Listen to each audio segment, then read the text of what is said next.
What's going on, team? Proof here, and welcome to my deck guide series for Overdressed Set 1, Genesis of the 5 Greats. And instead of presenting a deck list and talking about it and then going into replays like I normally do, I'm going to do things a little bit differently this time. So I'm going to start with talking about the ride deck and then going over the overall goal of what it's accomplishing. And then after that, I'm going to talk about 3 key cards that are either important for the deck's function or cards that you want to look for in your hand post mulligan. After that, I'm going to go into the general overview of the deck.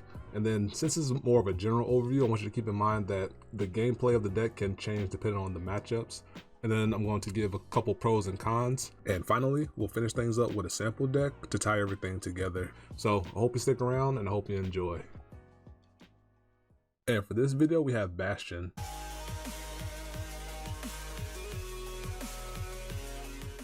So let's go hop into it. And the goal of Bastion's ride deck is to give you resources or attackers to be able to jumpstart your offense to kind of offset the fact that you have to play so many grade 3s in your deck to give Bastion's skills some consistency. Because Fort gives you an RNG call, which could be good or bad because it could be a grade 3 that's useful or it could be a trigger that's not so useful. And then Rooks offers a card draw just to help give you a nice little reward for having 3 grade 3s in your hand so early in the game. As for the key cards, you have Alden, Refluke, and Fasado. And Alden and Fasado are your primary grade 3 attackers, with Alden gaining plus 5k for the turn when he battles. Then if you restand it with Bastion, it carries that power over to the next attack, and then it gets 5k stronger on top of the 10k you get from Bastion. And Alden's Counterblast 2 skill is arguably one of the strongest rearguard skills in the game because it allows you to call out something and draw 2 cards to replace those 2 cards. That allows you to get defense for later and try to offset again the fact you have so many grade 3s in your hand or in your deck. So having an additional filter is incredible. And then Fasado allows you to recoup some of those resources that Alden used to maybe you can use a follow-up Alden the next turn. Refluke allows you to power up Alden or Fasado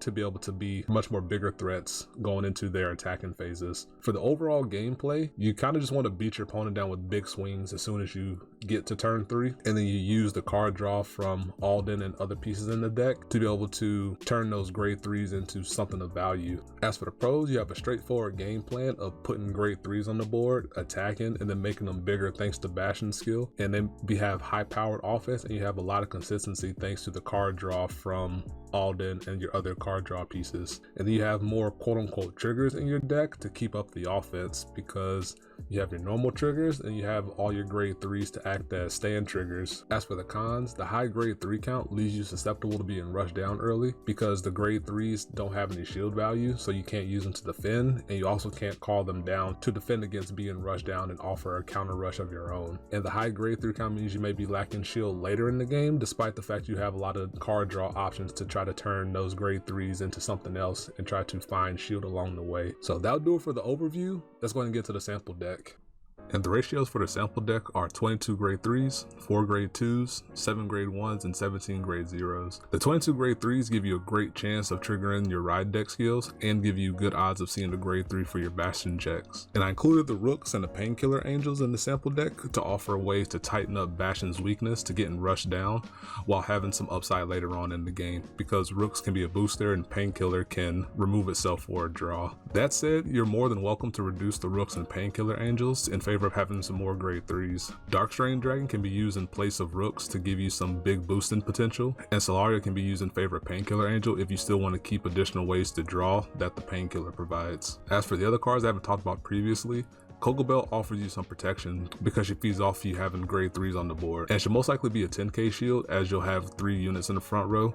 So when you put her on the guard circle, she'll make 4, which equals 10k shield with her skill. You can get more value out of her if you choose to play Darkstrain Dragon and have more liberty putting grade 3s in the back row. And finally, there's 2, the Hour of Holy Judgment Cometh from the start deck. There's only 2 in here because it gives you enough to see it and gives you low odds of seeing it on your Fort skill, because if you see it with Fort, it goes to the drop zone instead. As for the triggers, there's 8 crit, 3 draw, 1 Amartanoa, and 4 heal. You can play fronts over the draw triggers if you so choose, because the deck plays a lot of ways to draw cards to where having the fronts might be more useful to having the additional 15k shield. The deck leans heavily into the strengths of Bastion of high powered offense, while adding a little bit here and there to make sure you don't get rushed down, making for a nice mix. But feel free to make changes that suit you best, because Bastion has a ton of grade 3s that you can mess around with. So that'll do it for the deck guide on Bastion. I really hope you enjoyed, and I'll catch you next time. Peace, be easy. Listen.